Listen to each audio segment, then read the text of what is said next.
दोस्तों ये स्प्लेंडर की इंजन है। इसका जो इंजन ऑयल ड्रेन बोल्ट है ना वो स्लिप हो गया, चेंबर में स्लिप हो गया, देख रहे हैं ये घूम रहा है इसी जगह पे। तो इसका इंजन का हमने काम किया है, इंजन का फुल इंजन का काम किया है। तो ये ध्यान में नहीं था कि ये स्लिप हो गया है, तो ये स्लिप है, देख रहे हैं। कभी कभी ऐसा होता है ना कि हम काम वगैरह करते हैं, गाड़ी का इंजन चढ़ा हुआ रहता है और ड्रेन बोल्ट स्लिप हो जाता है, ऑयल चेंज करने टाइम तब पता चलता है। तो इसका मैं आपको दिखा रहा हूँ, इसका ये जो चूड़ी है, यहाँ वाला चेंबर वाला जो चूड़ी है वो स्लिप हो गया है। ये चेंबर वाला चूड़ी स्लिप हो गया है, देख रहे हैं, ये स्लिप हो गया है। तो इसे आप टैपिंग कर सकते हैं अपने दुकान पे ही घर पे ही। अगर गाड़ी में लगा हुआ इंजन तो गाड़ी को हल्का सा गिरा कर और इंजन ऑयल ड्रेन करके आप घर में टैपिंग कर सकते हैं या दुकान में टैपिंग कर सकते हैं। बड़ा इजी है इसका टैपिंग करना, बस आपके पास जुगाड़ होना चाहिए। बिना जुगाड़ के आप कुछ नहीं कर सकते हैं। आपके पास टूल्स होगा तो आप घर पे ही टैपिंग कर लोगे, दुकान पे ही टैपिंग कर लोगे, नया थ्रेड बना लोगे। तो चलिए मैं आपको थ्रेड बनाने का टिप्स दे रहा हूँ। ये टैप है 13x15। अगर आपका जो बोल्ट ऑयल ड्रेन बोल्ट किसी भी गाड़ी का, चाहे साइन हो, स्प्लेंडर हो, किसी भी गाड़ी का अगर स्लिप हो गया तो ये इस टैप से आप इससे टैपिंग कर सकते हो और इसका चूड़ी फिर से बना सकते हो। कोई भी झंझट नहीं इसमें, बस 3 टेप दिया हुआ है, आपको तीनों टेप चढ़ा देना है, फर्स्ट सेकंड थर्ड, ये तीनों टेप दिया हुआ है, फर्स्ट सेकंड थर्ड दिया हुआ तीनों। और इसे ख़रीदने के लिए मैं इसका डिस्क्रिप्शन में लिंक दे दूंगा, आप वहाँ से ख़रीद सकते हो। तो इस टैप को हमें चढ़ा देना है और ये वाला बोल्ट, ये 13 नंबर का बोल्ट है, वो 13 नंबर नहीं, इसका साइज़ है 13 नंबर, थ्रेड का साइज़ है 13 नंबर, ये 13 नंबर का बोल्ट चढ़ा देना है आपको। तो चलिए हम इसे टैपिंग करके आपको दिखाते हैं। ये इसका होल्डर है, इस होल्डर में हम लगाएंगे, ताकि आप अगर होल्डर नहीं लेना चाहते तो आप टूल्स रेंज से भी आप इसे घुमा घुमा कर चढ़ा सकते हैं। लेकिन होल्डर रहने से क्या होगा ना कि आपको आराम से चढ़ेगा और सीधा चढ़ेगा। अगर आप टेढ़ा चढ़ा दोगे ना तो फिर से ऑयल लीकेज करने लगेगा। तो देख रहे हैं, इसका होल्डर में हम इसे लगा दिए और इसे चढ़ाएंगे। बड़ा इजी चढ़ेगा, कोई इसमें ज़्यादा आपको वज़न या दम लगाने की ज़रूरत नहीं है, बड़ा इजी चढ़ेगा। ये फर्स्ट वाला टैपिंग हम चला रहे हैं, ये पूरा चढ़ा दिए। बस फर्स्ट वाला चढ़ाने के बाद सेकंड और थर्ड, आप सेकंड भी चलाओगे तो हो जाएगा, ज़रूरी नहीं थर्ड चलाना, बस थर्ड फ्रेश करने के लिए होता है। अगर आप गाड़ी में लगा हुआ इंजन में कर रहे हो तो आपको क्लच कवर खोल कर थोड़ा सा क्लीन करना पड़ेगा, क्योंकि इसका जो डस्ट है ना, जो थ्रेड को काटेगा वो डस्ट है, वो चला जाएगा आपके अंदर में। क्योंकि ये खुला हुआ है तो दिक्कत नहीं है, लेकिन अगर गाड़ी में लगा हुआ तो आप अगर नहीं भी क्लीन करोगे तो बाद में कर सकते हो, क्योंकि वहाँ पर फिल्टर जाली लगा हुआ रहता है, डस्ट आपको ऊपर में नहीं जाएगा। तो ये 1 नंबर चढ़ा दिए हम। अब डायरेक्ट इसमें हम 2 नंबर चढ़ाते हैं,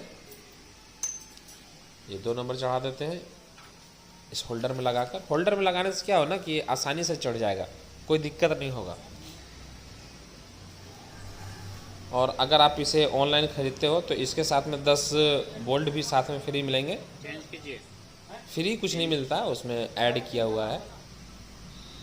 टैप, होल्डर और बोल्ट, ये तीनों मिला हुआ आपको ऑनलाइन मीशो पे मिल जाएगा, आप वहाँ से ख़रीद सकते हैं। और उसका लिंक मैं डिस्क्रिप्शन में दे दूँगा, अगर आप ख़रीदना चाहो तो ख़रीद सकते हो। अगर ये कभी हम काम करते करते लेथ वाले के पास जाना पॉसिबल नहीं होता, कभी रात में पता चलता है कि ये स्लिप हो गया, कस्टमर को गाड़ी देना है तो दिक्कत हो जाता है। तो मिस्त्री लोग को ये चीज़ रखना चाहिए, मैकेनिक लोग को ये टूल्स रखना चाहिए। ये टूल्स और चेन कवर थ्रेड करने वाली टूल्स, ये टूल्स होनी चाहिए हर मिस्त्री के पास, हर मैकेनिक के पास, क्योंकि बिना टूल्स के आप काम नहीं कर पाओगे। चाहे कोई भी काम कर रहे हो, बिना टूल्स का आप काम नहीं कर पाओगे। तो देख रहे हैं, इसका थ्रेडिंग हो गया, टेप हो गया, ये देख रहे हैं फ्रेश हो गया। अब इसे हम थोड़ा सा साफ़ कर लेते हैं, साफ़ करके आपको बोल्ट को चढ़ा कर दिखाते हैं।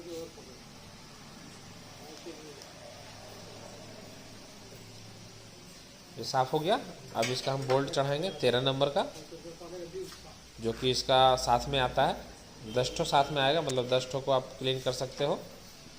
यहाँ पर थोड़ा कचड़ा भरा हुआ, उसे निकाल लेते हैं। ये जो कटिंग हुआ ना एल्युमिनियम, वो कटिंग यहाँ पर भरा हुआ, मैं इसमें पहले से कपड़ा डाल कर रखा था ताकि हमें आसानी हो क्लीन करने में। अगर आपका इंजन खुला हुआ है तो आप तो आराम से कर सकते हो, लेकिन अगर आपका इंजन लगा हुआ है तो फिर आपको खोल के क्लीन करना पड़ेगा। तो मैंने इसमें पहले से वहाँ पर एक कपड़ा डाल दिया था ताकि हम थ्रेडिंग करें तो उसका जो डस्ट है वो अंदर न जाए। और उसके बाद ये वाला बोल्ट, ये 13 नंबर का बोल्ट है। बस 17 नंबर जो ऑयल ड्रेन बोल्ट होता है ना, बस उसी से मिला जुला रहता है। और ये 13 नंबर थ्रेडिंग का साइज़ में बता रहा हूँ, ऊपर का साइज़ नहीं बता रहा हूँ। ऊपर का साइज़ तो 17 नंबर ही है। देख रहे हैं, ये ईजिली चढ़ जाएगा, टाइट वगैरह नहीं चढ़ेगा, क्योंकि आपने अगर अच्छा से टैपिंग करेगा तो टाइट चढ़ने का कोई संभावना ही नहीं है, और ये आराम से टाइट हो जाएगा। देख रहे हैं, ये इजीली टाइट हो गया, ये हो गया फुल टाइट। तो आपके पास भी अगर ऐसा कोई गाड़ी है जो स्लिप हो गया है और आप सोच रहे हो, मतलब कि वो स्टैंडर्ड होना चाहिए, ऐसा नहीं कि हम उसे टैपिंग कर रहे तो ओवर साइज पहले से किया हुआ हो। अगर वो स्टैंडर्ड है तो ही होगा, अगर ओवर साइज है तो फिर आपको और ओवर कराना पड़ेगा। अगर स्टैंडर्ड है, स्लिप हो गया, तो आप इसे टैपिंग कर सकते हो। ये होल्डर और 3 पीस थ्रेडिंग टैप और 10 पीस बोल्ट, ये आपको साथ में मिलेगा। आप डिस्क्रिप्शन में लिंक दिया हुआ, वहाँ से खरीद सकते हो। बड़ा ईजिली है थ्रेडिंग करना इसका, इस टूल्स की मदद से। इस टूल्स से बड़ा आसानी से थ्रेड कर सकते हो, और आप अपने दुकान पे ही लेथ वगैरह जाने का आपको कोई आवश्यकता नहीं है। अपने दुकान से थ्रेड करके और बोल्ट लगा दो, कस्टमर से आप पैसे ले सकते हो थ्रेडिंग के। तो बड़ा ही आसानी से हमने 2 मिनट में कर लिया। ये ओल्ड वाला है, पुराना वाला बोल्ट है, जो कि स्टैंडर्ड साइज़ था और जो स्लिप हो गया था। बोल्ट स्लिप नहीं होता है, स्लिप चेम्बर ही होता है, क्योंकि बोल्ट जो होता है वो लोहे का होता है और जो चेम्बर होता है वो एल्युमिनियम का होता है, वो स्लिप हो जाता है। तो हमें थ्रेडिंग करना पड़ता है चेम्बर में हल्का सा हम ओवर कर देंगे, और ओवर कर देने के बाद बोल्ट को चढ़ा देंगे। बड़ा ईजी है। तो ये अगर आप ख़रीद लेते हैं तो ये लाइफ टाइम चलेगा, ऐसा नहीं कि आपका टूट जाएगा। ये टूटने वाला चीज़ नहीं है। अगर आप एक बार इसे ख़रीद लेते हो तो ये आपका हमेशा चलेगा। सिर्फ खोना नहीं चाहिए, नहीं तो अगर खो जाएगा तो फिर आपका गुम हो जाएगा, फिर आपको दूसरा खरीदना पड़ेगा। लेकिन अगर आप ऐसे एक पीस खरीद लेते हो तो आपको हमेशा चलेगा, सालों साल चलेगा। तो दोस्तों, ऐसी ही वीडियो आपको मैं लाता रहूँगा। कुछ आपका काम का वीडियो, कुछ आपका टूल से रिलेटेड वीडियो, और कुछ अगर ऐसा पार्ट्स जो आपको नहीं मिल रहा है तो हमें कमेंट सेक्शन में कोई ऐसा टूल्स जो हम आपको नहीं अवेलेबल हो पा रहा, ऐसा टूल्स कमेंट सेक्शन में कमेंट करें, हम आपको उपलब्ध करवा देंगे। अगर किसी जगह ऑनलाइन पे सेल हो रहा है तो मैं आपको उसका लिंक डाल दूँगा, उसका लिंक भेज दूँगा, आप वहाँ से आप खरीद सकते हो। कभी कभी ऐसा होता है कि कोई पार्ट्स बाज़ार में नहीं मिलता है तो हमें दिक्कत होती है कि कहाँ से ख़रीदें। तो वो ऑनलाइन उपलब्ध होता है, लेकिन हमें पता नहीं होता कि ऑनलाइन कहाँ पे उपलब्ध है। ठीक है दोस्तों, मिलते हैं अपने अगले वीडियो में कुछ ऐसी ही जानकारी के साथ। तब तक के लिए नमस्ते, धन्यवाद, जय।